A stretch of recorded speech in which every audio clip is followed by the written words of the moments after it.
Joshua Dunham. I'm the associate pastor at Moreland Presbyterian Church, which is in southeast Portland, and it is in the Selwood, Westmoreland neighborhood. 3.9 miles away.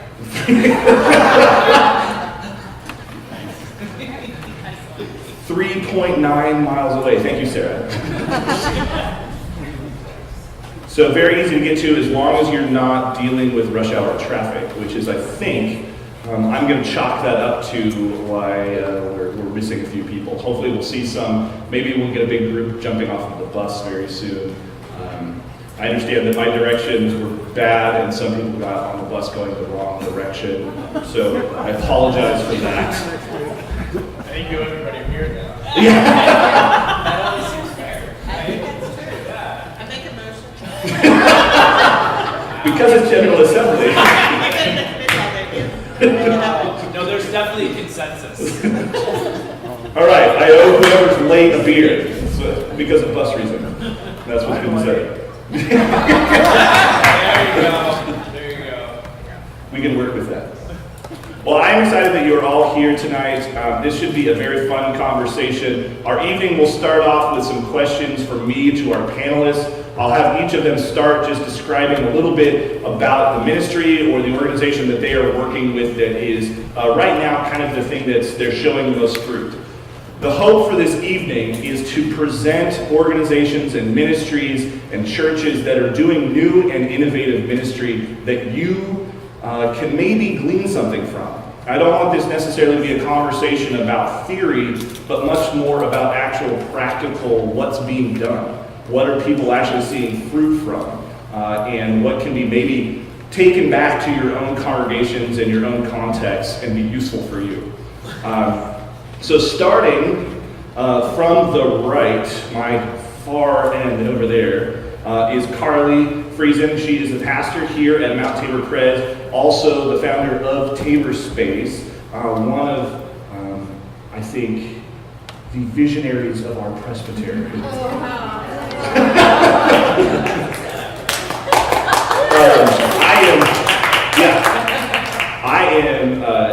I just feel blessed to know her because she's one of those people that is a very big idea person and also works very hard on implementing them. So I'm thankful and excited to hear what she will be discussing tonight. Next to her is Eli. Eli is a parish partner of Tabor Space and has been here in Tabor Space for 4 years. And his organization, Community Wealth, works heavily with doing the idea of sacred integration with space and our lives. What would you add to that, Eli? Or change exactly? So yeah, I've done a few things at Tabor Space. Say them all. A number of things here. But community wealth, basically I'm a holistic health practitioner. That's what my day job is. But community wealth is really seeking to address the wellness, the wholeness of the mind, body, spirit of each person. So bringing a sense of wellness and healing back into sacred spaces is what we're about. Thank you, Eli. Thank you. Also, I'm really, really excited that Eli is here too because he can give a very wonderful perspective of somebody who is somebody outside the church and can give a perspective of what it looks like to be involved with traditional churches, but not necessarily being from a traditional church background. Then is Jenny Warner. She is the pastor of Justice, Spirituality, and Community at First Presbyterian Bend, Oregon. I am excited. Jenny and I went to seminary together, and she has a deep, deep heart for justice and mission. And so I'm excited to have her on this panel because First Pres Bend is doing some amazing stuff and should be, I think, upheld as a beacon in our presbytery for what it's doing. And so excited to hear about her ministries and what's going on at First Pres Bend. Then to her left is Ron Werner. Ron Werner is a Lutheran on the panel. But the beauty of it is, I got to know Ron while he was involved with the Bend Youth Collective. which is a beautiful ecumenical youth organization that is in Bend, Oregon, that works with 4 youth from 4 different churches coming together to, I'd say, what does it look like to be youth and integrated in our communities and connected with the lesser of our communities. And so I'm excited for that part of Ron, and then also too what he's doing now, which because I'd really love to see some of our Presbyterians consider the role that Ron is doing for his synod of the ELCA. He is presently serving as a pastor and mission developer for the region, for the synod, right? And that means that he gets to help develop new worshiping communities, gets to help see where the conversations are thriving. And right now, I know that he's working with 2 different groups to help develop youth collectives in other parts of Oregon. And he's also working with other groups to help develop pastoral support networks, to work with justice and integration with many of our, I would say, not necessarily religious nonprofits, but connected with those that are justice and mission oriented. Did I get? Okay, all right. Should I keep going? It's a made-up job, so. Then to his left is Jennifer Martin, who is the associate pastor at Central Presbyterian Church, but also too the pastor and what is it, campus pastor for the Koinonia Center, or K Center, right? Which is, I think, a very unique and beautiful thing that is being done at the University of Oregon around the idea of campus ministry. And I hope that Jen can talk more about that and what that experience has been like. And then Jeff, who is also went to seminary with Jeff. That's right.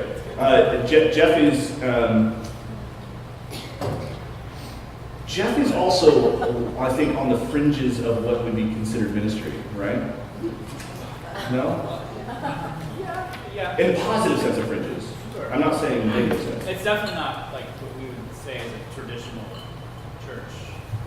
Yeah, So he's involved, he's kind of the founder and the pastor for the Word House, which is kind of a new and different idea about what it means to be a small, little house church, but more than just a house church, because they meet in other places other than just houses and do things other than just, you know, right.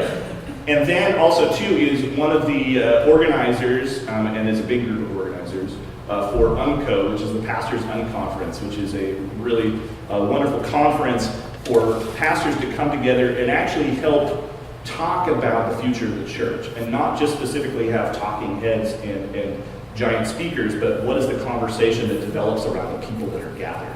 So the topics are much more open and engaging for what specifically the conference goers want to talk about and engage with.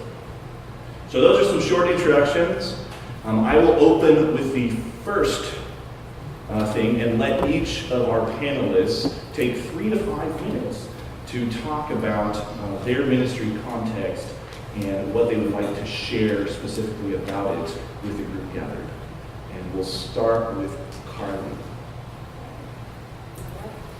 Make sure to use the microphone if you can. Definitely. Okay, so I have been here at Mount Tabor Presbyterian Church for just over 15 years. I came as the interim associate pastor. Long time for being that. So when I came here that many years ago, the room that you see right there was so full of junk that I didn't know it had a fireplace in it. And the room that is our coffee bar now was a closet. So it has been transformed. As soon as I realized the kind of beauty that was there, I said something should be here.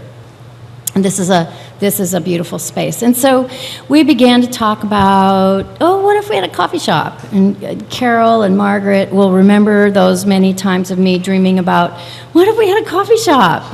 And anyway. So we finally did do it. The session said, yeah, let's go ahead and do it. And Tabor Space was born. On June 23rd, 2009, we opened the boarded up doors to the bell tower and invited the community to come in and enjoy the space and to figure out what they wanted to do with it. And it really was, the committee that started this thing was, we had a consultant, Parker, who's here. We had me, and we had 5 other people, just neighbors. And that was who designed what it was going to be like. And we opened the doors. Everyone was a volunteer. Nobody got paid. We opened the doors and just started having conversations with people. What would you like to do here? What might this place be? Our neighbors hadn't been in here. There were hedges that had grown up over the windows from the outside. The bell tower door was boarded closed. And we just opened it up and said, what would you like to do here? And so out of that has been born Tabor Space, which is a very active event venue, and Bell Tower Coffee, which is the coffee bar over here. Along with that, we started some new worshiping kind of styles. We developed a coffee house service once we had that kind of space. So we have on Sunday mornings at 9 o'clock, we have worship around the coffee tables, the bistro tables, in conversation, not in sermon, but in conversation. At the same time, some beautiful music began to be developed here, and we developed a third worshiping opportunity called Night Prayer. Every Sunday night at 9 o'clock, we sing the monastic style night prayer, basically out of the Book of Common Worship. It's not particularly innovative, but it's powerful to have a group of people committed to singing prayer. And what has happened through this is that new life has come back into the building, new light, new music, new heart. Yeah, I think that's a good introduction. And Eli can tell you about that. Sure. Yeah, so my name's Eli. And I first came to Tabor Space, it was about 5 years ago. And I am a holistic health practitioner, and I was working closely with a naturopathic doctor. And the two of us this was also the height of kind of the Great Recession, and practices are struggling. It's like there's a sort of a dismal sense in the culture, and we were looking to do something that would help grow our practices, but also give back to the community. And we started a group called Community Inspired Professionals. And the naturopathic doctor, her name is Jen, her son was at Music Together at Tabor Space. And I'd been like, I'd heard of Tabor Space, but I'd never been here. So we came here to check it out, to run our group here potentially. And the moment I stepped into this building, it's an amazing, amazing place. I don't know how many of you have been here before, but there's something magical happening here. And there's a true sense of community developing. There's, you walk into the building and it's just this dynamic energy that's taking place. So we started running our group, Community Inspired Professionals, which was focused both on growing business, but also giving back to the community in various ways. And then during one of the meetings, one of the women Maggie, who was instrumental in helping to start Tabor Space, came down and she said, there's an office opening up upstairs. Would you like to come look at it? And I said, sure, I'll come check it out. And I walked upstairs and it was beautiful. And I was like, I think I want to practice here. I think I want this to be, my place both to practice and my place to call home in a way. And I decided to take the office and, originally to practice my business, but it quickly became so much more than that. It quickly became, my sense of community, my sense of spirituality in many ways. I had previously practiced at a wellness center where, it was a wonderful space, but the focus there was only on one aspect, I think, of everything that it takes to make someone healthy. And here, when someone walks out of my door, it's like there's music happening, there's food being cooked, there's people in a dance class. There's all these different aspects of life that are happening here. And to me, that's what makes an authentic, connected community and a prospering community. Since that time, I've also started working on 2 different projects. One is Web Lively, which is an online wellness community, basically seeking to provide some of the services you'd find in a health center but online. And then the other is Community Wealth, which, as Joshua was talking about, basically is seeking to bring sort of that overt sense of health and wellness back into sacred space. Because churches, once were these vibrant communities where people would go for healing in various shapes and forms. And we're really looking to bring that back by looking at the mind, body, and spirit of all people. And we're starting to partner with Revive Community Commons to essentially create places of community in other spaces like this one where all aspects of a person can be addressed. And an authentic community can develop. So that's what I'm about.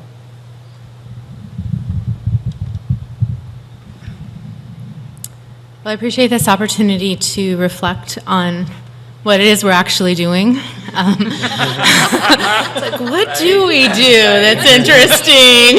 Yeah. So I work at First Presbyterian Church of Bend, which is, just kind of your basic mainline Presbyterian church in the middle of town. It's the oldest church in Bend. A few years ago, maybe 10 years ago, they did some work on their core DNA as a church, and one of the things they identified was to embody the pioneering spirit of Central Oregon. And that identifying that core value has taken us into some really interesting places to really embrace as our identity that we're willing to pioneer and to innovate and not afraid to fail at times.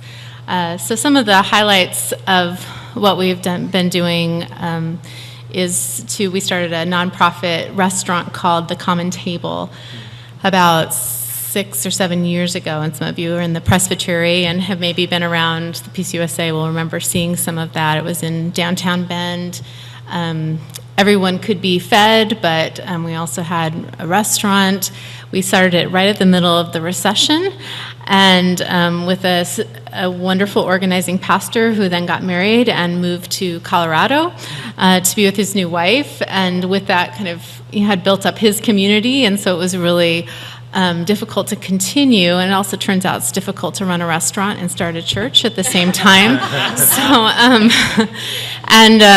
We had a wonderful outgoing director who was Ron, who took it over in its last days and gave us a gracious close to that. But we really valued that experience and valued learning what it's like to be out in the community, and learned a lot from that experience. And we can go into some of those learnings later. But and then we also have the Bend Youth Collective, which, are you going to speak about that a little bit?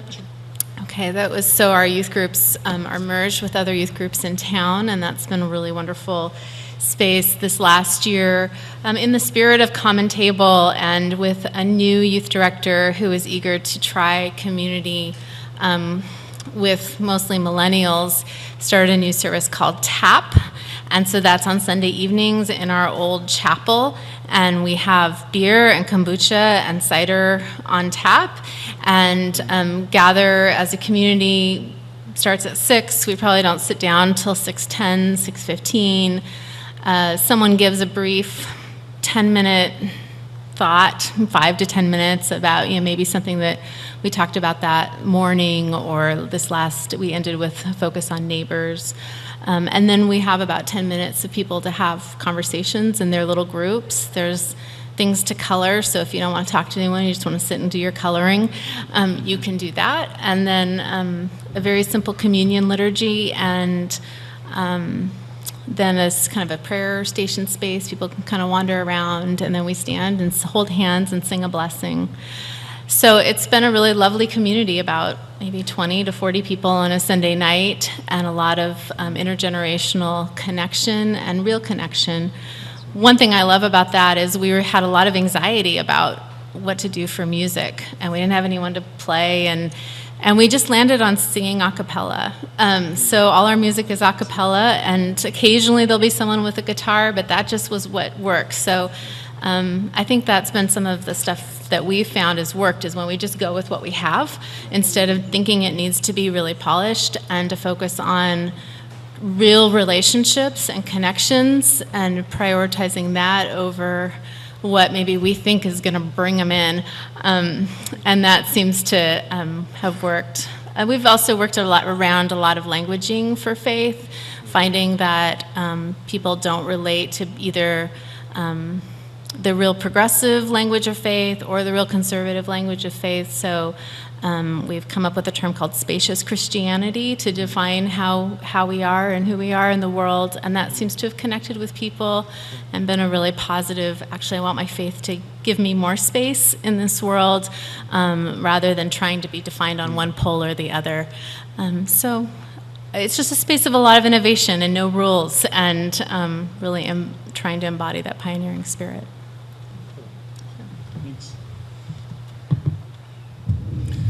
Thanks for the invitation, Josh, and also thanks to all of you for having a token Lutheran hanging out. We have a full communion relationship between the PCUSA and the ELCA, but we don't usually do anything until we run out of money and need to share the copy machine. So it was really wonderful when I stumbled into Bend, Oregon as a youth director. I was 21, right out of college, out of megachurch, non-denominational world. And then when I studied theology and sociology, realized the world was not as my youth pastor told me it was. And it was really in studying liberation theology that I landed in the mainline church.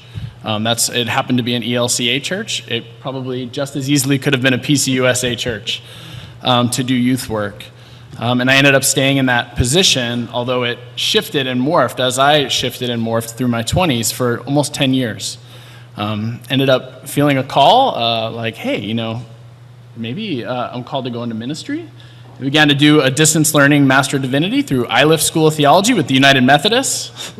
Did my Lutheran coursework in the Twin Cities, and then did my internship in the last 2 years with the First Presbyterian in Bend. So I'm also thankful for Jenny, and great to reconnect while she's up here. For the last year, I've been serving here in Portland. Oregon, as I'm sure GA has highlighted, is kind of a funky place. It's very post-Christian. Most people do not connect in with faith communities of any sort of faith community. And if you're kind of in the first half of life, like 45 or younger, you especially really don't connect in with faith communities. Deeply spiritual, there's 100 books you could read on this kind of stuff. Most really unhelpful. And because they'll try to sell you something. So my position came out of a curiosity, really. It came out of my synod, and part of my background is also in community organizing. And so it's really taking time to listen in a one-to-one, face-to-face kind of way with people. And so we spend a lot of time with people who are not connected in with church at all. And we get meetings and get credentialed by how you show up in the world and what you show up for and who you show up to stand in solidarity with. And so I think that's been a big part of how I've navigated and maneuvered around Portland for the last year. And the big question that they had was, we don't want you to plan a church, which is what a mission developer typically does in the rest of the country for the ELCA. We have plenty of churches. Most of them are shrinking and dying. I think we had 6 churches of 115 in our synod, which is our state, growing, and 12 that were stable. And when I talk to other colleagues in the mainline church, it's about the same. So out of that crisis, it's kind of like, don't waste a good crisis. There's opportunity there. I think to take some risks and to fail forward and to do a lot of good learning. So they asked me to be a community organizer. And to say, all right, especially with folks in the first half of life, please don't try to create like a cool hipster service for people that'll be really attractional with great music or whatever. They said, we really want you to start one-to-one. And what are people yearning for? What are the pressures that people are facing, the loved ones and communities? Portland is rapidly changing. A lot of people are being pushed out. Portland, when I talk to my friends of color who have lived all over the country, say Portland is the most racist place they've ever lived, which is really interesting given our progressive identity, which I think actually, when you talk to activists and organizers, they would say is our biggest stumbling block, because there's a feeling of, hey, we've arrived. We're for marriage equality and composting. What else is there? But there are serious pressures that people in these communities are facing, and so it's been really fun to spend time listening and then looking for common narratives, and then inviting people to co-create out of that. And we've seen some incredible things happening. There are youth collectives forming now all around the state. There are home spiritual communities that are forming. Turns out that young clergy also felt pretty dang isolated in this town and didn't know each other. So there's ecumenical movements afoot, and I feel like really privileged and fortunate to be a part of some of that.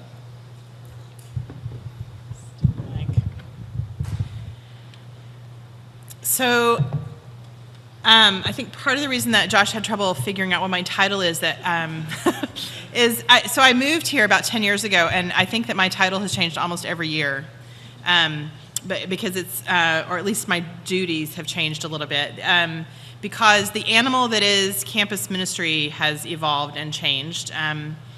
As you have so ably articulated, when you're working with folks in this age bracket, in this region of the country, it's just different than it is in other places.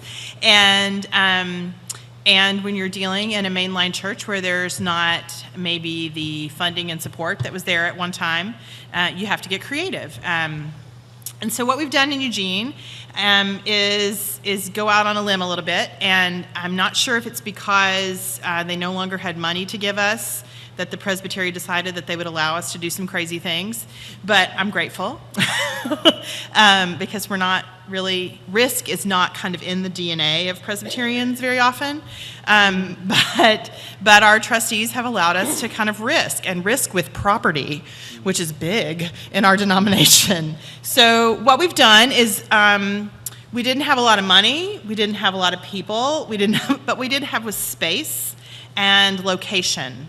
In the early 1920s, the Presbyterians in their wisdom bought land right across from the main academic quad in the library at the University of Oregon. And what we have done over the last several years is to rebuild, literally.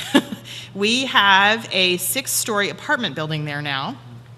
And on the first floor of that building is community space. It's sort of the lobby space. There's a ping pong table and a big screen TV and the apartment manager's space and kind of the little trendy bar where they can work on their laptops, and our campus ministry space, which is a big, open, light-filled window space that doesn't look at all like you would think a church space would look.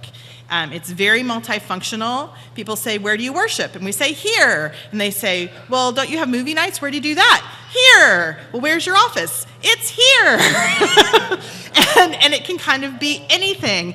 And we aren't always here. We also go out. People can see in and we go out.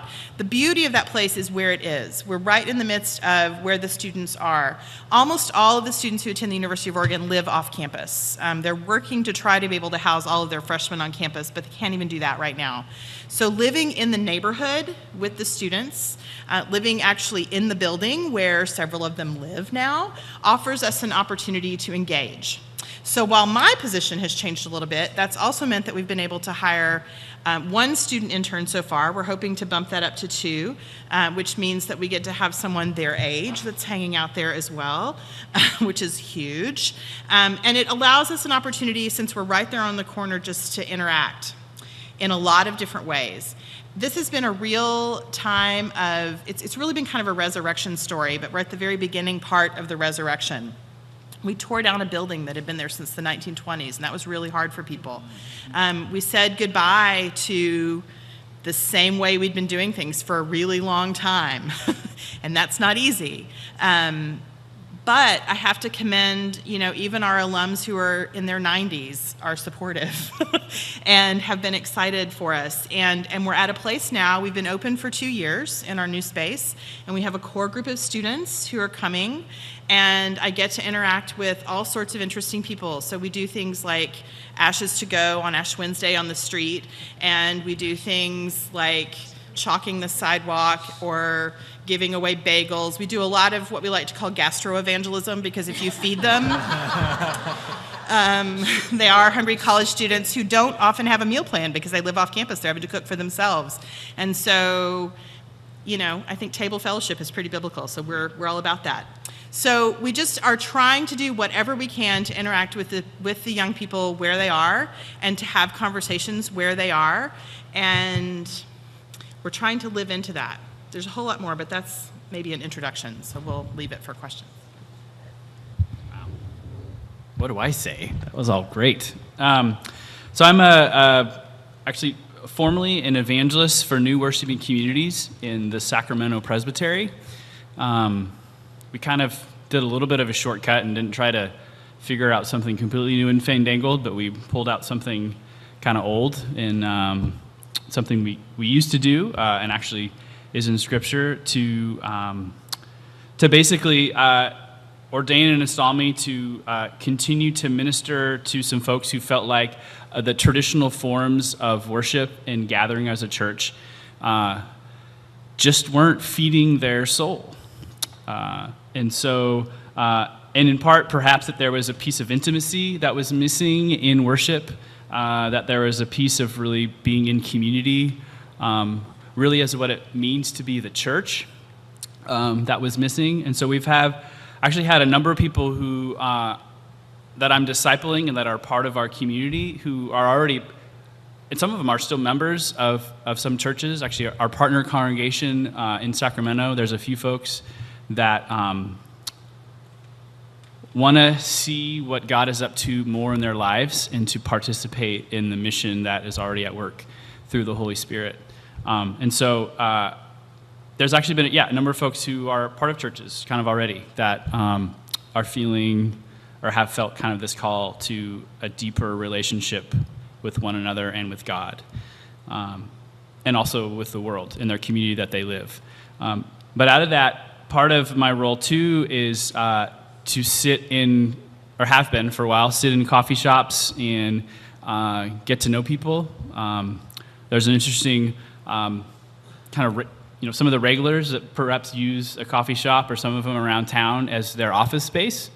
And a lot of them are some of them are struggling, not all of them, but they are seeking to live well in this world. And then there's also some folks through a co-working space that has been kind of part event space for us, part office, as well as another community for myself and some of our folks to engage in, to participate in, with people who are entrepreneurs that are trying to have a career, but see the sort of dog-eat-dog kind of world that just doesn't work and it just doesn't feel right. And so they want to collaborate and be more of a community together, as well as create actual, not just spaces, but create networks and relationships with their businesses and with others to open up the marketplace and to make the economics work for everybody in our community. So we're starting to engage in some ways of sharing essentially that story with the wider community in the heart of Sacramento, so that folks, kind of like you mentioned in Portland, that are here that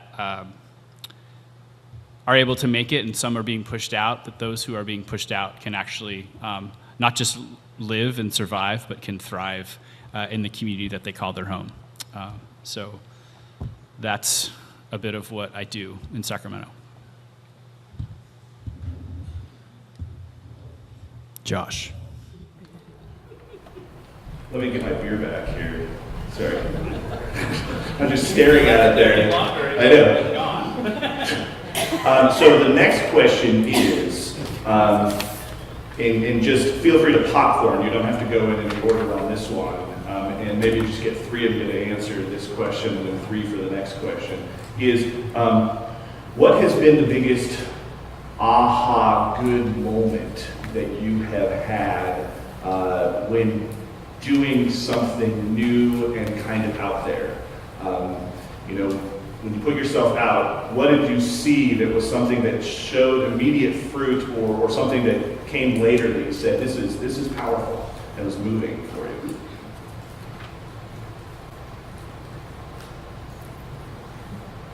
Feel free to jump in anymore. Should I call on somebody?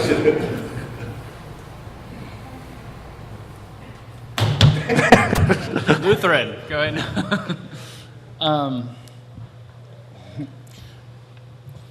I would just say there's been a big shift for me over the course of the last, 5-6 years of doing ministry. I think a lot of that comes out of some learnings from taking risks with a nonprofit restaurant that could feed all people, and what are some of the deep learnings that come out of that not working ultimately. And there's a lot of reasons why it didn't work, but I think one of the big learnings for me has been that people have really powerful stories. And it seems like the more vulnerable I am and willing to embrace my own vulnerabilities and to invite people to wrestle alongside my own wrestlings, it seems to be kinetic in a way where it actually creates some space and capacity for other people to be more honest and more vulnerable.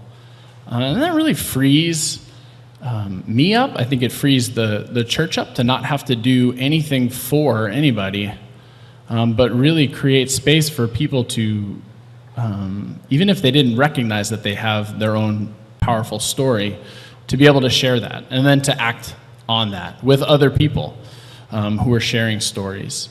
So we're seeing that like happen now in Portland in a lot of different ways, where people are sharing like their housing stories. So we've heard, hey, there are pressures in our neighborhood right now around housing. And then from the one-to-ones, then getting people together in like a house meeting. Say, what if we share our housing stories, which is deeply personal and vulnerable? I had to short sell my house, or being foreclosed on, or my rent just went up $600. These kind of things. And I feel like churches that I've served in the past, not necessarily First Pres or... I feel like the church framework in the past, let's put it that way, that I've been complicit in, has been around like, okay, here's the need in the community, now let us as the church fill the need in the community, rather than allowing the community to recognize its own power. And that there's power in those stories, and there's power when we share those stories, and we watch transformation happen. And for me, it's become deeply theological and spiritual, not just honoring the Imago Dei in everybody, but also recognizing that God is already at work in the neighborhoods. And for me, I think one of the big questions is whether or not the church is going to participate in that. God's already doing it with the people. And so for us, it's showing up and being in solidarity, especially with people who are in the margins. And there is a wisdom there. And so I think that becomes an impetus for us, especially for me as a person who's clergy, around how I preference my time and who I preference my time with. And out of that, I mean, there's countless stories I could share, but that's been a huge aha. It's been a big part of my own, I think, confession and lament around past ways that I've led projects and initiatives. And in a lot of ways, I feel like a recovering charismatic leader, where you're like, hey, I can do the vision-y thing, get people to like, hey, let's all go do this cool thing. But it's not really sustainable and it's not really helpful. And so for me, it's increasingly become church leader as curator or facilitator or, first to dip their toe in the water of vulnerability. And then beautiful things have happened out of that. And I think that's been the most positive thing for me. And I've only learned it by doing and then reflecting on it. I just want to piggyback on that just a little bit. And the way the question went is like, what was the great aha? What was that wonderful moment? Well, it passed me by. I didn't get it until after it had happened. And I think that's normal. You don't get necessarily all the cool stuff when you go home from something. It's like, oh, I got it finally. No, it doesn't. It hasn't worked that way. It's you try stuff, you do things, and then when you look back over it from weeks, months, years, you go, oh wow, amazing. And I think we've tended to, as church people, be real, do it by the book, and then you'll get this result. Well, that's not what this is like. It's not been my experience. But there have been beautiful things that have happened. I mean, one of my favorite things is, I sit in my office over here, and people will walk by looking for the fishbowl, which is the Taylor-Space office, and Maddie knows about that. And they're going, oh, isn't this place cool? Whoa, I can't believe the church is doing this. And I hear it almost every day.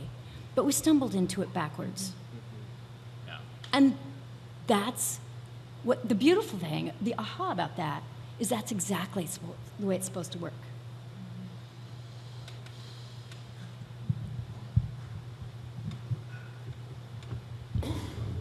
Someone mentioned earlier about relationships being core and kind of this idea of, in some ways, maybe kind of slowing down and having the community and perhaps as well God's Spirit to speak and rise up, as opposed to, having your own kind of inspiration and kind of trying to inspire others. I found that, and I've been ruined by church camp, being on staff. Yes, because I can't think of anything else that's closer to heaven on earth than being in an environment where you're ministering and serving shoulder to shoulder with people for weeks every day, being in kind of a dormitory style living, an intentional community, if you will. And so in a lot of ways, that I feel like that's kind of what I'm trying to create, just kind of in our churches, in our presbytery. But some of the aha moments have been people who felt like they can't not only share God's word, but don't even know for them God's word. That they find that they can have small conversations with their daughter, for instance, who's 14 years old, of just kind of even what's happening in her life. Where then, because she's welcomed her to share what's going on in her life, and she's done that as well with her daughter, that she can share openly not only her hurts and her concerns, but also her joys in life, even as a junior hire. And so those small pieces of where God's Spirit connects with our real life, in someone's real life, in their relationships, in the things that matter to them most, where they can actually feel like they tangibly participate in God's kingdom and share God's word, is that just blows my mind. And I celebrate whenever those times happen. All because we've not only allowed, but even sort of pushed that no, you are an active participant in God's kingdom, or you can be. Do you want to be?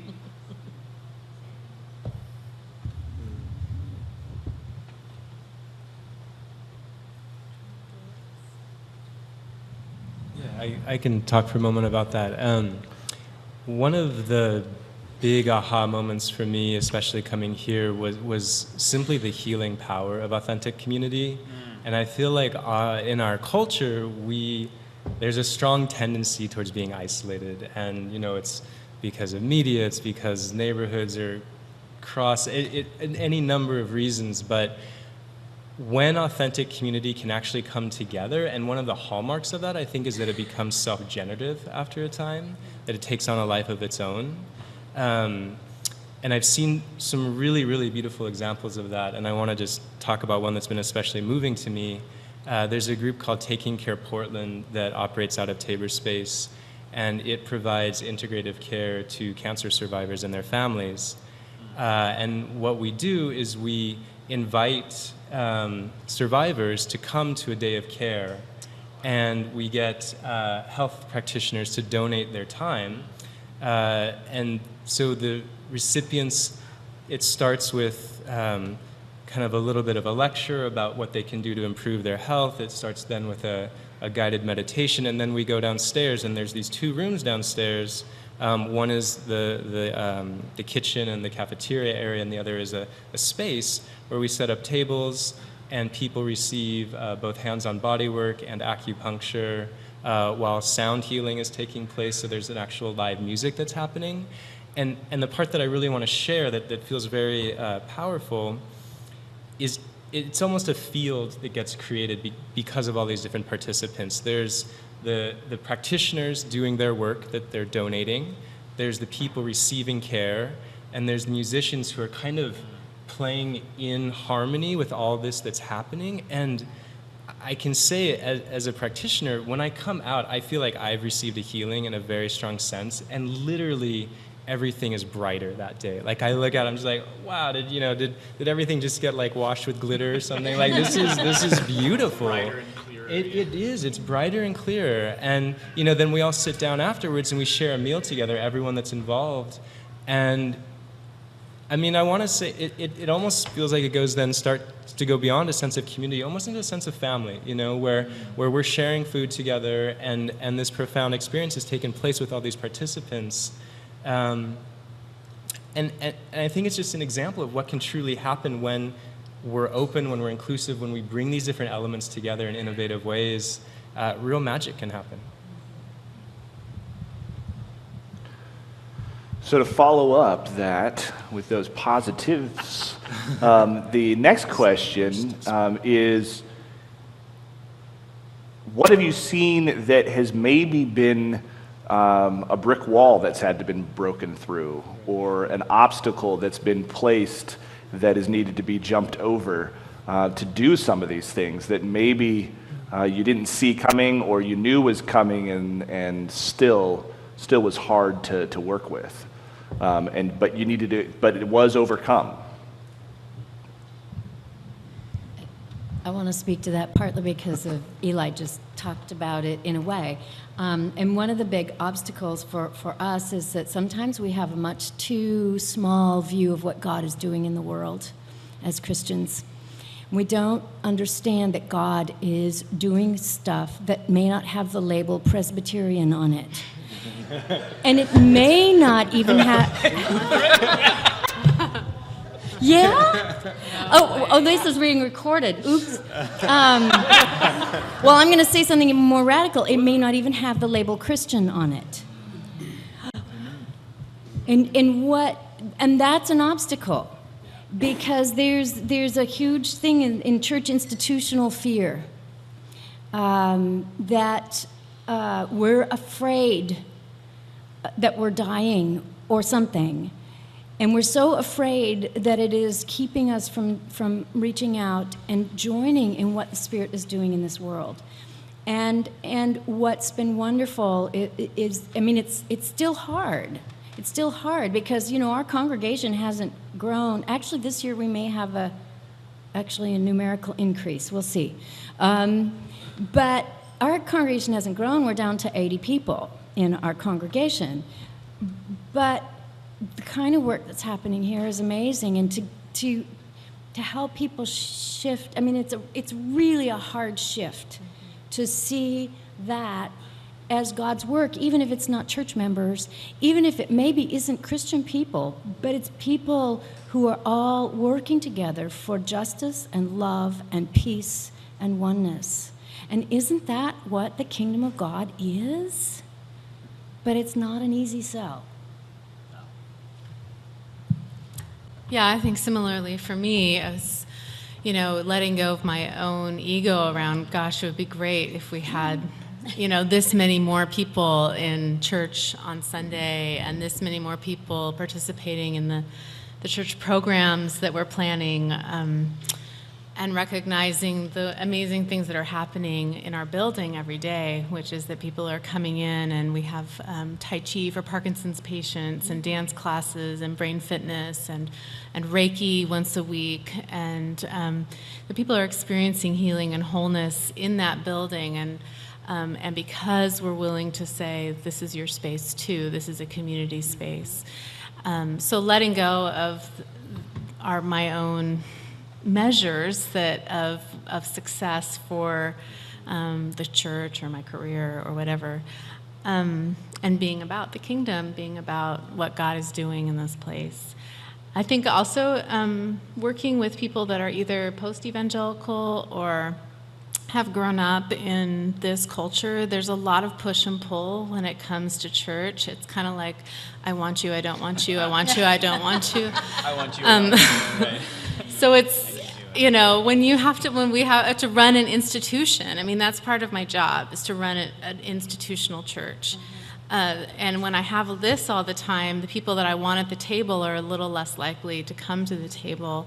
So for me, I know it's not like a big aha or something I've pushed through, but just really being okay with that. Like, you can sit on the back row as long as you want, and that really is okay with me. And you can come to this committee and meeting, and if it's not your thing, that's okay. But what would you like, and how can we learn? But also continue to invite people to the table in the life of the church, and in that being unapologetic about being a church. And that's one thing we learned with Common Table, is that we thought we won't tell them it's a church, and we'll invite them to have be in this restaurant. And at one point, Common Table had 250 volunteers from Bend signed up to serve dinner. I mean, what new church plant has, new development has 250 volunteers within their first year from outside the community? And so it was amazing, but there was also a little feeling of a bait and switch. Like, you told me this was about being a nonprofit restaurant, and you didn't tell me that it was actually new church development. And so Presbyterians would come from Portland who'd heard about Common Table, and they'd ask their server, hey, tell me about the church plant. And the server would be like, this is a church? I mean, no one told me. So, with TAP and with, moving forward, we've just been really explicit with, this is who we are, but this is also how we are who we are. And it's different than what you think. And despite some of people in the church's reluctance to have beer served in the church, it's actually been a great message to communicate. This is a different kind of place. It seems silly that something like that would be such a big message, but so those are some of my learnings. Yeah, I would sort of echo a lot of what you're saying. My situation's a lot different in some ways, but a huge part of it is explaining to people that it's not going to look like it's always looked. And, so when some folks in the church heard, oh, you're building an apartment building, great, so all the Christian students will have a place to live. And we were like, well, actually, you don't have to sign on the dotted line or have a faith statement. Anyone can live there if they, fill out the application. And some people had a problem with that. I had lots of conversations with lots of people all across the presbytery wanting to know how that could be campus ministry if just anyone could live there. Because, as the church, we wouldn't want just anyone. That was evangelism means like, what? I know. It was kind of horrifying how many times I had that question. And then, so that, I think those were important conversations and good conversations to think about, well, okay, so in the church, do you only let the Christians come in? And what exactly is it that you ask your visitors when you first meet them? I mean, and so it was interesting. But on the flip side of that, knowing that, no, not everyone who lives there will come to the campus ministry, nor will they come to the churches in town because they live in the building. We're not going to grow your church by building this apartment building. But it is an opportunity to engage with these young adults. And it's an opportunity for them to see us. I'm not exaggerating about the glass. We're a big old fishbowl in our space. And so even the students who never walk through the part where we have the campus ministry see us in there. And so they see us, lighting candles and building prayer walls and, making things to sell to raise money for all these different projects and things. They see us doing all these crazy things, and it gives me an opportunity to answer their questions, because then I'm just there, and they say, now, what exactly is that? For one thing, we have this crazy Greek name that students can't pronounce, and so... What is the koinonia? So it's an opportunity to have conversations with people, but it's not. Wow, we now have 500 students who have seen the light, and I don't think it's ever going to be. But it is, students who haven't been comfortable coming to church, who do feel comfortable in a space with couches, and who do feel comfortable. discussing the fact that they really don't know what's in the Bible except for what they've heard from people on TV who scare them. And could we have conversations about that? And so it's not big aha things necessarily or big brick wall things, but it's the little things that are our preconceptions that we don't even know are there until we're having to deal with them and having to sort of let the rubber meet the road and live it out. I realized that I haven't mentioned UNCO yet. So, but to segue into that, one of the things that, and I still struggle with is, I'm still kind of figuring it out, but is this my own isolation and sense that there's not enough in the world, instead of that God has provided all that we need and is going to provide all that I need. And I think part of that is this sort of drive in our Western culture of where there's kind of this competitiveness, and also with that, and somehow that's just is part of wrapped up in some ways. I think of how, especially for a pastor of any kind of sized church, that's kind of lonely. And one of the ways that I've dealt with that is by meeting other people who feel exactly the same way, and as well as then figuring out ways, instead of it sort of being the macho, white savior of kind of coming up with a vision or whatever, to discern together with other people, perhaps kind of like a presbytery might do or a session might do if we all see ourselves as elders and co-heirs with Christ in the priesthood of believers, that we can wrestle with things together and maybe come up with some ideas that aren't just kind of on my own, as well as just sharing our own burdens with one another. And so UNCO has been this space, this community and conference where I've been able to, in some ways, find my tribe and people that feel not only similarly, but that we can work together towards seeking God's kingdom being unfurled or just perhaps embraced in our world, in our churches. So UNCO has been one place, one community that has been a way through that isolation and that thinking that I have to come up with stuff all on my own. So we'll go ahead now and take a 5-minute break, let you refresh beverages, maybe get a snack if you're feeling peckish, and then we'll come back and we'll open up for your questions. We have a microphone there in the back, and we also, I think we can move this one a little bit up this direction.